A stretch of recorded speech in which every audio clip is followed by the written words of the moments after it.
Tere päevast, head investorid ja kõik teised, kes te täna meid vaatamas ja kuulamas olete.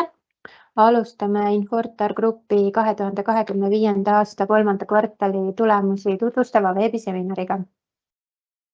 Mina olen Infortari investorisuhete juht Kadri Laanvee ja koos minuga annab täna ülevaate Infortari viimase aja tegevusest ja tulemustest juhatuse esimees Ain Hanschmidt ja Infortari tegevjuht Martti Talgre.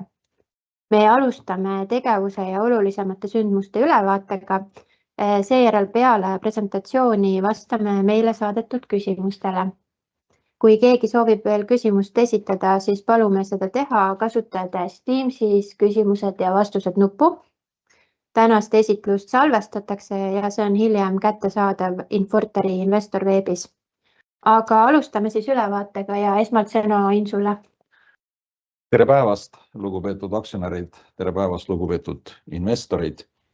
Infortar on üks Eesti suurimaid investeerimisettevõtteid Baltikumis. Meie põhitegevused on keskendunud meretranspordile, energeetikale ja kinnisvarale. Need sektorid, ehkki erinevad, jagavad ühiseid jooni. Need on kapitalimahukad, kõrgete sisenemisbarjääridega ning toodavad tugevat rahavoogu. Meie põhiline investeering meretransporti on Tallink Grupp, kus meie osalus on 68,5%. Tallink muidugi ei vaja erilist tutvustamist, ta on ka börsiettevõte ja meie hinnangul on tegu väga tugeva ettevõttega ja juhtiva meretranspordi operaatoriga Läänemere piirkonnas. Tallink on pandeemia selja taha jätnud ning maksab nüüd stabiilselt dividende. Energeetikasektoris on meie peamine investeering Elenger Grupp, endise nimega Eesti Gaas, mille oleme viimase 9 aasta jooksul kasvatanud regiooni suurimaks erakapitalil põhinevaks energiaettevõtteks, mille aastakäive ületab 1 miljardit eurot.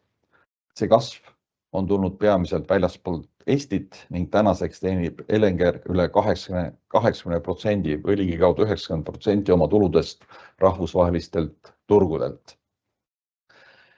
Lisaks kuulub meile märkimisväärne kinnisvaraportfell Tallinnas ja selle ümbruses ligikaudu 141 000 ruutmeetrit pinda, mis teeb meist ühe suurima kinnisvara omaniku piirkonnas. Viimastel aastatel oleme seda portfelli oluliselt laiendanud. Infortari eesmärk on kasvada nii funktsionaalselt läbi oma ärisuundade kui ka geograafiliselt laienedes uutesse riikidesse. Tänaseks oleme kasvanud Eesti suurimaks ettevõtteks. Tegutseme Eestis, Lätis, Leedus, Soomes, Rootsis, Poolas ja meil on ka tegevuslitsentsid Saksamaal. Infortari nüüd 3. kvartali tulemustest, et 3. kvartal oli üle ootuste hea kvartal. Meie puhas kasum oli 72 miljonit eurot, meie EBITDA oli 105 miljonit eurot. EBITDA me peame väga oluliseks näitajaks, kuna EBITDA on see, mis teenib uut raha, teenib sisuliselt cash'i.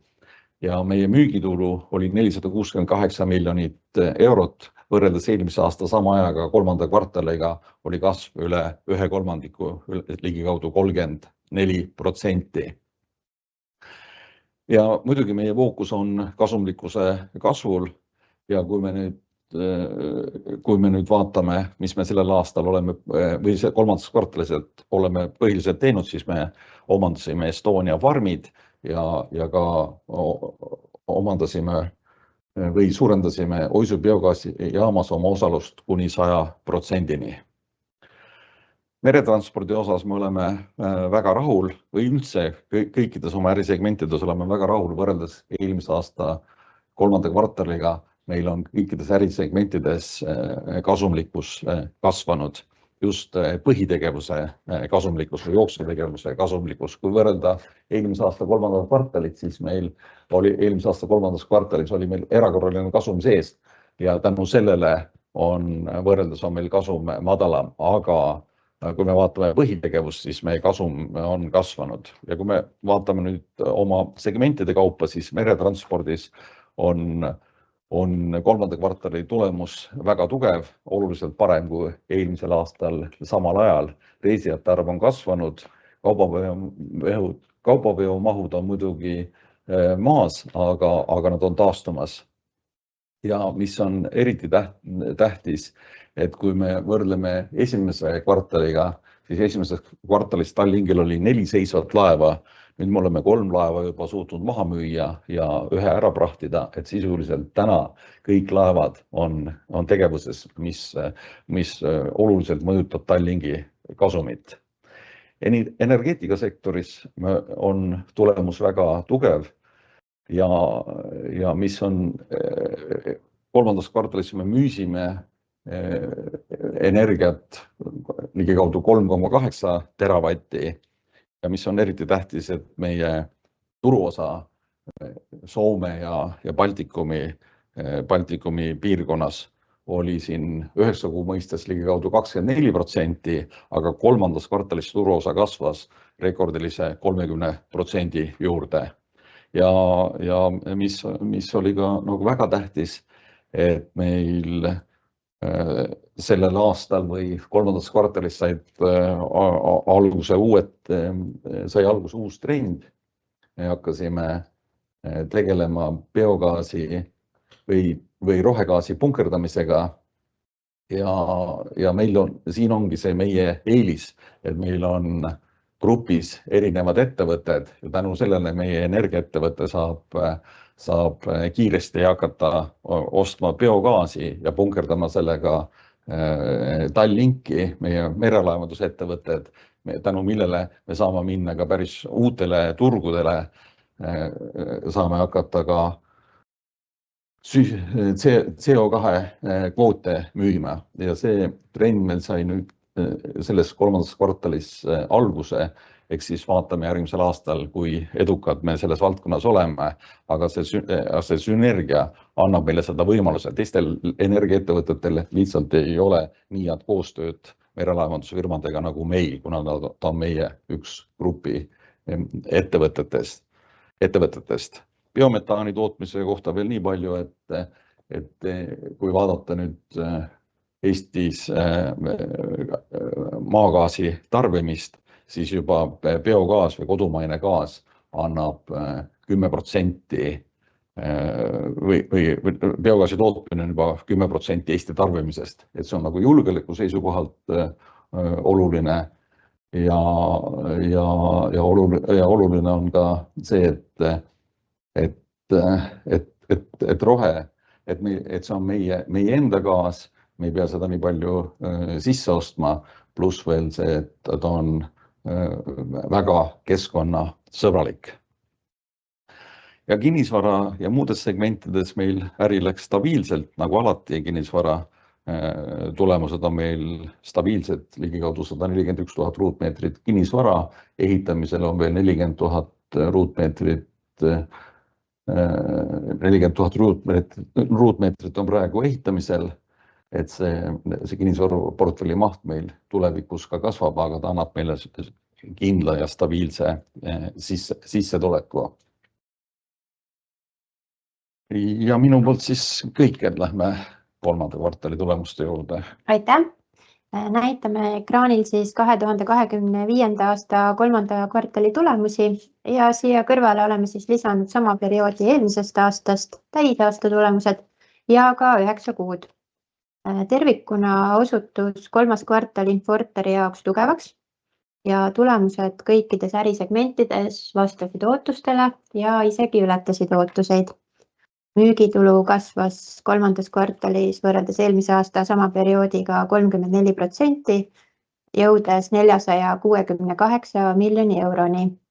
2024 kolmandas kvartalis oli meil siis 2 kuu ulatuses sees ka Tallinki müügitulu, seega nüüd need numbrid muutuvad järjest enam võrreldavaks. EBITDA ehk siis ärikasum enne kulumit ja amortisatsiooni kasvas 2,5 korda, mis viitab siis kasumlikkuse olulisele paranemisele. Peamised tegurid, mis mõjutasid seda, oli siis kulude efektiivne juhtimine meretranspordis, aga ka Infortari energiaäri Elenger Grupis kulges ootuspäraselt, et kuigi müüdud energiakogused jäid samasse suurusjärku eelmise aastaga, oli seekord siis kvartali kasumlikkus märkimisväärselt parem. Ärikasum kasvas võrreldes eelmise perioodiga ka märkimisväärselt ja Infortar on suutnud tulude kasvu muuta reaalseks kasumiks. Puhas kasum eelmise perioodi 9 kuu tulemustes on sees siis ühekordne kasum, mis saavutati Tallinkisse kontrolli saamisega. Seega need aastanumbrid omavahel päris võrreldavad ei ole, aga vaadates seda, et igapäevasest tegevusest on 3 kuuga teenitud 72 miljonit puhaskasumit, võib öelda, et ka see on märkimisväärne. Varade maht 2,5 miljardit ja sealhulgas raha perioodi lõpus 136 miljonit näitab Infortari võimet jätkata investeeringuid ning reageerida paindlikult kõikidele turumuutustele. Investeerimislaenude ja EBITDA suhe 3,3. Suhtarv on veidi tõusnud, aga püsib jätkuvalt kontrolli all ning Infortari tegevusmahu kontekstis on see mõõdukas ja võib isegi öelda, et madal. Peegeldab siis ettevõtte tasakaalustatud finantseerimisstrateegiat ja tugevat võimet meie kohustusi hallata. Aga siis annaks sõna Ain sulle veel, aktsiahinnast paar sõna. Aktsia hinna liikumine ja kolmandas kvartalis meil kahjuks aktsiahind langes ligikaudu 10% võrra, et on täna siis seal 41 ja 42 euro vahel. Kuid kui võrrelda selle IPO algusega, siis meie aktsiahind on ikkagi kasvanud ligikaudu 60%. Ma isiklikult arvan, et aktsiahind ei peaks nagu langema, kuna fundamentaalselt me oleme tugevad. Nagu ma juba ütlesin, et meie kolmanda kvartali kasum oli 72 miljonit eurot. Ja kui me vaatame meie EBITDAd aasta alguses, siis on see 190 miljonit eurot. Ja kui nüüd vaadata EBITDA suhet meie nagu turuväärtusesse, siis ma arvan, see näitaja on päris tugev. Ja oluline moment aktsiahinna juures tuleb arvestada ka seda, et me maksame välja dividende 2 korda aastas, et meie dividendipoliitika oli, et me maksame aastas praegusel momendil sellel aastal 3 eurot aktsia kohta, 1,5 eurot aktsia kohta on juba juulikuus välja makstud ja nüüd 15. detsembril makstakse välja järgmised 1,5 eurot aktsia kohta dividende ja siis aktsionäride nimekiri, kes dividende saab, kujuneb välja 3. detsembri seisuga. Nii et me arvame, et me oleme nii dividendi aktsia kui ka, kui vaadata meie ärimahtude kasvuga kasvuaktsia. Aitäh ja nüüd sõna üle meie tegevjuht Martti Talgre räägib siis segmentidest täpsemalt. Tere päevast ka minu poolt. Järgmisena annan ülevaate meie 3 peamise segmendi kolmanda kvartali tulemustest ja hakkan pihta merelaevandusest. Tallink on Läänemere juhtiv ettevõtte ja ma arvan, et väga tutvustamist ei vaja. Infortari vaatest, mis on väga oluline, on see, et kuna Tallink on meie kontserni suurim ja tuntuim ettevõte, siis tema taastumine ja tugevus on kogu meie grupi jaoks strateegiliselt väga oluline. Ja kui me nüüd mõtleme tagasi, et esimese kvartali finantstulemused olid oluliselt nõrgemad, siis tegelikult on väga positiivne näha seda, et see trend on murtud. Teises kvartalis nägime juba paranemise märke ja kolmanda kvartali tulemustega oleme väga rahul, et kõik peamised näitajad on paranenud.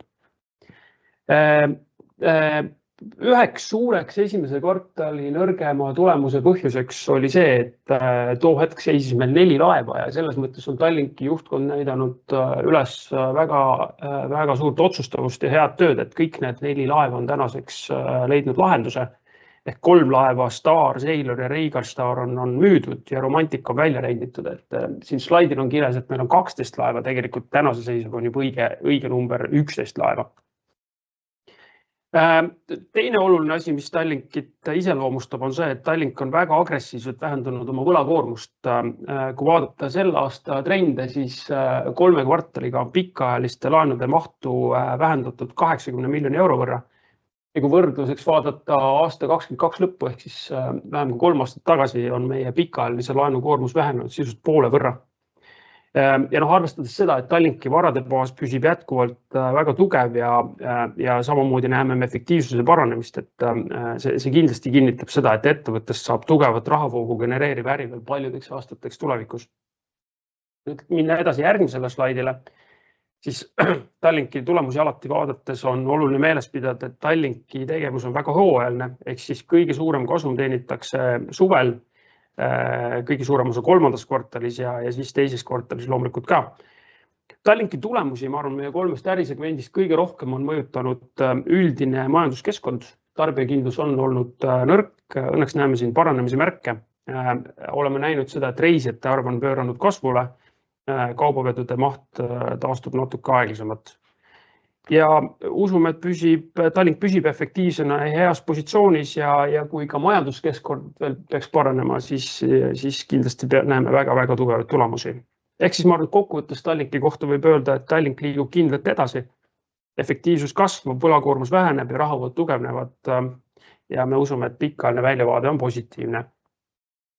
Kui nüüd liikuda edasi energeetika juurde, siis ma arvan, et energeetika kohta võib öelda seda, et see on meie kõige kiiremini arenev ja kõige rahvusvahelisem ärisegment. Energeetikas tänase seisuga me teenime Eestis umbes 10% kogu oma tuludest, ehk kogu sellest ärist on saanud väga rahvusvaheline tegevus. Ja kindlasti ka väga mitmekesine tegevus, et see sama pilt, mis te siin näete, et siin on siis näha, kuidas meie Elengeri veoautod punkerdavad Tallinki laeva biometaaniga või bio-LNG-ga. Et see on üks uus asi, millega me sellel aastal tegutsema oleme hakanud ja näeme siin väga suurt potentsiaali tulevikuks.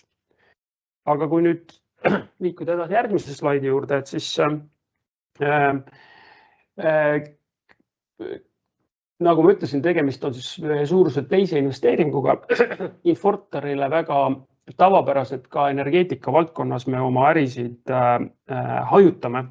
Ehk siis tegelikult see energeetikaäri ei ole mitte oma olemuselt üks äri, vaid siin selles portfellis on tegelikult 6 turgu. Ehk siis 3 Balti riiki, Soome, Poola ja Saksamaa. Me tegutseme siis erinevates valdkondades, ehk siis me oleme Baltikumis suurim energiamüügi ettevõte. Gaasituru osa selle aasta 9 kuu baasil on 24% ehk just veerand. Kolmandas kvartalil oli see eriti suur, et ligi 30%. Mis on tegelikult täna kõige suurem osa meie raha teenimisest energeetika valdkonnas on tegelikult reguleeritud infrastruktuuri äri. See oma iseloomult on väga stabiilne äri, mis peaks siis ka igasugustes majanduskeskkondades väga stabiilselt rahavoogu genereerima ja üldiselt Infortarile seda tüüpi ärid väga meeldivad. Ja infrastruktuuris on siis meil võrkusid 3 riigis, nii Eestis kui Lätis on siis meil turu kõige suurem võrk ja siis 2024. aasta detsembris omandasime võrguga Poolas, mis siis on Poola suuruselt teine erakapitalil põhinev maagaasi jaotusvõrgu ettevõte. Tänaseks on see ettevõte väga hästi ära integreeritud ja me näeme seda investeeringut kui suurt õnnestumist, et tulemuse, mille meie kolleegid Poolas on saavutanud, et me oleme sellega väga rahul. Ja kokku, kui vaadata kilomeetreid, siis me omame ligi 10 000 kilomeetrit gaasitorusid, mis on päris märkimisväärne kogused, nendest tegelikult ainult vähem kui 20% asub Eestis. Energiamüügi poole pealt, ma arvan, nii käibenumbreid kui kõiki muid asju vaadates on oluline meeles pidada, et aasta algus oli tegelikult soe talv ja see kindlasti mõjutas meie müügimahtusid, eriti esimeses kvartalis ja seetõttu on väga tore näha seda, et meie mahud on sisuliselt samal tasemel kui aasta tagasi, hoolimata sellest, et turg tervikuna on vähenenud, et selle põhjuseks on meie gaasimüügi inimeste väga tugev ja hea töö ja võimalus klientidega turuosa kasvatada. Ja järjest olulisemaks muutub meie jaoks ka energia, ehk siis taastuvenergia tootmine. Et me ühisettevõtte Eesti Biogaas on Eesti suurim biometaani tootja Eestis, aga siin paralleelselt Infortar arendab ka enda portfelli, et meie Halinga biometaani tehase ehitus läheb plaanipäraselt ja reedel andsime teada, et ka siis Oisu biogaasijaamas plaanime oma osaluse suurendada 100%. Nii, aga kui liikuda edasi 3. kvartali numbrite juurde, siis 3. kvartal oli väga edukas, kasutasime käivet, kuigi gaasihind on madalam kui aasta tagasi, siis käibekasv oli 8% ehk siis 208 miljonit eurot versus aasta tagasi 193. EBITDA kasvas 4 korda, 6 miljonit eurot 25-le ja baaskasum ka väga oluliselt. Ja nagu enne ka juba ütlesin, et energiamüügi maht jäi meil kolmandas kvartalis samale tasemele kui eelmine aasta, hoolimata sellest, et turg tervikuna ja turunõudlus tervikuna on vähenenud. Ehk me oleme suutnud oma turuosa kasutada ja 30% turuosa kolmandas kvartalis on midagi, mille üle me oleme väga uhked. Järjest olulisemaks meie äris muutub rohegaas. Ehk siis uue tegevusena, millega me oleme alustanud, on siis bio-LNG punkerdamine laevadele. Et kui senini väga oluline osa meie toodetud biometaanist on liikunud maismaatranspordisektorisse ja aidanud siis rohestada maismaatransporti, siis järgmine samm on meretransport. Selleks on siis Euroopa Liidu poolt välja töötatud Fuel EU Maritime raamistik ja see tekitab võimaluse kasutada ära meie grupis energiat. Ehk meil on oma grupis LNG-d kasutavad laevad, meil on omal biometaani tootmine ja see kindlasti tulevikus saab väga oluliseks osaks meie ärist. Ja mida ma märgiks veel ära on see, et kolmandas kvartalis valmis ka meie esimene suurem akupark, et väiksemaid akusid me oleme ka varem teinud, aga esimene 8 megavatt-tunni võimsusega park Lätis sai valmis ja sellega me siis sisenesime Balti sagedusreservide turule. Ehk et ma arvan, kokkuvõtteks võib öelda, et energeetikas on meil väga selge siht, et tahame kasutada roheenergeetika osakaalu ja tugevdada oma positsiooni nii Baltikumis kui ka Kesk-Euroopas. Kui nüüd liikuda edasi kinnisvara juurde, et siis kolmest peamisest segmendist on kinnisvara segment meie kõige väiksem, aga Eesti mõistes oleme me kindlasti üks kõige suuremad kinnisvara omanikke, et meile, kui liigume edasi järgmisele slaidile, et meil on kokku 18 objekti, umbes 141 000 ruutmeetrit välja renditavat pinda, portfelli kuulub siis erinevad kontorihooneid, hotelle, logistikavarasid ja palju muud. Üldiselt oma tulemuste mõistes on see segment väga stabiilne, et genereerib stabiilset rahavoogu, suudab teenindada kenasti laene ja annab kindlasti meie portfelli tugevat stabiilsust.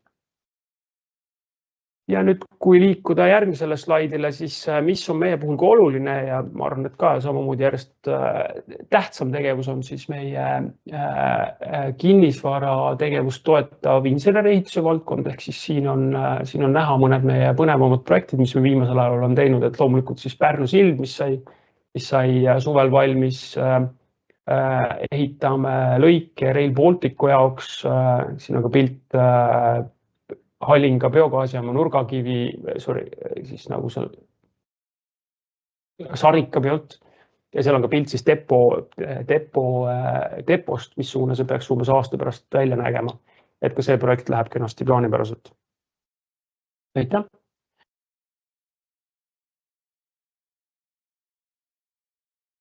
Ja Infortar investeeringuna me oleme seda pidevalt rõhutanud ja rääkinud, et meie pikaajaline eesmärk on olnud luua kriisikindel ettevõte ning meie läbimõeldud otsused on rajanud aluse jätkusuutlikule ja pikaajalisele edule. Infortari investeerimisportfell on hajutatud 3 peamise valdkonna vahel, mida me enne juba rääkisin, aga ma tahan üle rõhutada, et kõik need valdkonnad on väga kapitalimahukad, tugeva rahavooga, stabiilsed ja kõrgete sisenemisbarjääridega. Meie eesmärk on ettevõtete kasvu jätkamine, kuid kasv ei toimu iseenesest. Me usume, et see põhineb edasisel rahvusvahelisel laienemisel ja kapitalimahukatel investeeringutel, mis toetavad jätkusuutlikku arengut. Et sellel aastal me oleme investeerinud ligikaudu 91 miljonit eurot. Ja meie edu alus on võime kohaneda. Oleme paindlikud, otsime investeerimisvõimalusi ning sünergiat erinevate ärisuundade vahel ja see viimane näide ongi bio-LNG punkerdamine, mis annab meie erinevatel ärisegmentidel loob väga palju uusi võimalusi. Kuigi oleme üks piirkonna suurimaid eraettevõtteid, on meie otsustusprotsess kiire ja tõhus. Meil on unikaalne kogemus suurte investeeringute juhtimisel. Suured investeeringud ja ettevõtete omandamine on meie jaoks business as usual. Meie portfell tagab stabiilse ja hajutatud rahavoor, rahavoo, mis võimaldab meil maksta tugevaid dividende ning samal ajal jätkata investeeringuid kasvusse. Aitäh! Aitäh, Ain, et meil on mõned küsimused ka saadetud, lubasime vastata. Esimene küsimus on, et kuidas Infortari põllumajandussegmendil läheb? Ma äkki vastan, et me põllumajandussegmendi tulemusi eraldi oma aruandes pole välja toonud, aga me nende tulemustega oleme väga rahul, et kui me sellesse äris 24 aasta aprillis sisenesime, siis ma arvan, et meie ootused ei olnud seal, kus tegelikult need reaalsed tulemused on olnud, et kindlasti meid on toetunud ka väga tugev piima hind, aga selles mõttes kolmanda kvartali finantstulemused nii Halingas kui ka siis värskelt omandatud Estonias olid väga soliidsed. Aitäh! Järgmine küsimus, et milline on Infortari edasine dividendipoliitika? Dividendipoliitika me oleme välja või dividendistrateegia me oleme välja teadvustanud, et minimaalselt me maksame dividendi 1 euro aktsia kohta. Siis kui Tallink maksab dividende, siis need Tallinki dividendid me kanname siis täiendavalt edasi meie aktsionäridele. Siis see tähendab, et 1 euro dividend Infortaril pluss Tallinki dividendid ja juhul, kui tulevad aastas head tulemused, siis me maksame tihtipeale või vähemalt esimesed 2 aastat oleme täiendavalt maksnud ka Infortari poolt dividende juurde, et siiamaani me oleme maksnud keskmiselt 3 eurot aktsia kohta dividende. Täpselt kui palju me järgmine aasta dividende maksame, anname me teada veebruari lõpus, kui meil on aasta tulemused käes. Aitäh! Ja siis üks küsimus veel, et millised tegurid võiksid mõjutada Infortari tulemusi praeguses makromajanduskeskkonnas? No praegune makromajanduskeskkond ongi väga turbulentne, aga me oleme nüüd siin paari aastaga aru saanud, et see turbulentne või selline turbulentne majanduskeskkond ongi uus normaalsus. Et sellega tulebki elada ja ja nagu ma olen öelnud, et me oleme tahtnud üles ehitada kriisikindlat ettevõtet, et me oleme praegusel momendil suurepäraselt hakkama saanud ja igasugune turbulentsus tekitab alati uusi võimalusi ja väljakutsed, mida me püüame ära kasutada. Martti, tahad lisada midagi? Ma arvan selles mõttes, et kui vaadata seda, siis sellised muutlikud ajad meiesugusele agiilsele ettevõttele sobivad, et ega selles mõttes ju turbulentsed ajad on turbulentsed kõigi jaoks ja tugevamatele ja kiirematele annab see võimalus, et ma usun, et me oleme suutnud ka tõestada, et me neid võimalusi suudame ära kasutada ja need aktsionäride kasuks pöörata. Kas teil on võimalik kommenteerida, et kas Tallink jätkab järgmisel aastal dividendi maksmist? Vara öelda, et Tallinki finantstulemusi vaadates, et 9 kuud kokku võib-olla ei ole väga tugev, samas mis on oluline, on nagu trend. Ja ma arvan, et Tallinki 3. kvartali tulemused olid tublid, Tallinki 2. kvartali tulemused olid ju ka päris head. Neid me ju käsitlesime päris põhjalikult siin eelmise kvartali tulemuste presentatsioonis ka. Ja selles mõttes, et Tallinki laenukoormus endiselt väheneb, me arvame, et ettevõte on tugev, et loomulikult see on ettepanek, mille lõpuks teeb juhatus ja siis aktsionärid saavad seda otsustada, aga ütleme, Infortari vaade on see, et Tallink on tugev ettevõte, millel on tugev rahavoog ja mille eesmärk on dividendi maksta, et selles mõttes midagi kindlat me siin loomulikult ei saa ega tohigi öelda. Aga meie Tallinkis usume. Ja kui me minevikku vaatame, siis Tallink on dividende maksnud aastast 2013 ainult COVID aeg, et ta siin vahepeal ei maksnud sellega, et pandi liiklus seisma, aga Tallink on pikaaegselt olnud dividendi aktsia. Ja need, kui palju Tallink järgmine aasta plaanib dividende maksta, seda ütleb ka Tallink välja veebruari lõpus. Hästi, aga suured tänud teile, Ain ja Martti ja ka teile, kes te kõik meid siin kuulasite või ka neile, kes siis hiljem järgi kuulavad. Et kui on veel küsimusi Infortari kui investeeringu kohta, võib alati minu poole pöörduda. Ja me jätkame siis kell 2 ingliskeelse seminariga. Aitäh!